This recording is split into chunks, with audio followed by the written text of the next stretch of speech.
Peshawar way বাঁচছেন। শান্তি নেই ঐশ্বর্যার, বৌদি শ্রীমা বিষোদ্গার করলেন প্রাক্তন বিশ্বসুন্দরীর বিরুদ্ধে। ননদ বৌদির সম্পর্ক নাকি একদম ভালো নয়।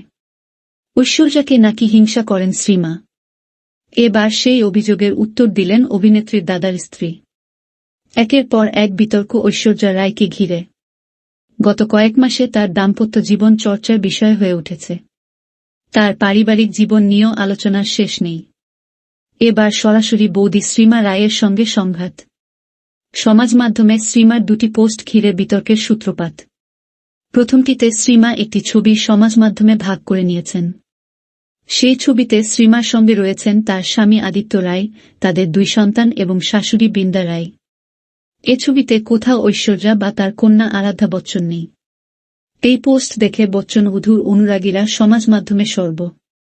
তিনিও কি ঐশ্বর্যাকে ব্রাত্য করেছেন? মন্তব্য বিভাগে প্রশ্ন ছুড়ে দিয়েছেন তারা। শ্রীমাও প্রচারে আসার এই সুযোগ হারাননি। তিনি লিখিত জবাব দিয়েছেন, আপনারা ঐশ্বর্যার সমাজ মাধ্যমের পাতায় গিয়ে দেখুন। সেখানে শুধুই তিনি এবং তার মেয়ের ছবি। কোথাও আমাদের ছবি ভাগ করে নিতে দেখেছেন। এরপরেই শ্রীমা আর একটি পোস্ট করেন ঐশ্বর্যের ননদ শ্বেতা বচ্চন ও নন্দাই নিখিল নন্দাকে ধন্যবাদ জানিয়ে। জল্পনা আরও বৃদ্ধি পায়। বৌদির সঙ্গে অভিনেত্রীর নাকি বিন্দুমাত্র মিল নেই।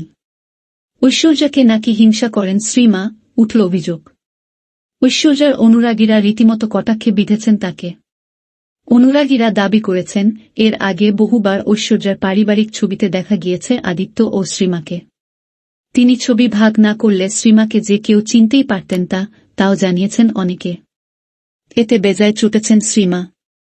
তিনি নিজের সমাজ মাধ্যমে পোস্ট নিজের কৃতিত্বের কথা জানিয়ে লেখেন, আমি ব্লগার হওয়ার আগে দীর্ঘদিন ব্যাংকে চাকরি করেছি। 2009 সালে সৌন্দর্য প্রতিযোগিতায় বিজয়ী হয়েছি। 2017 সালে আমি ধীরে ধীরে ব্লগিং শুরু করি।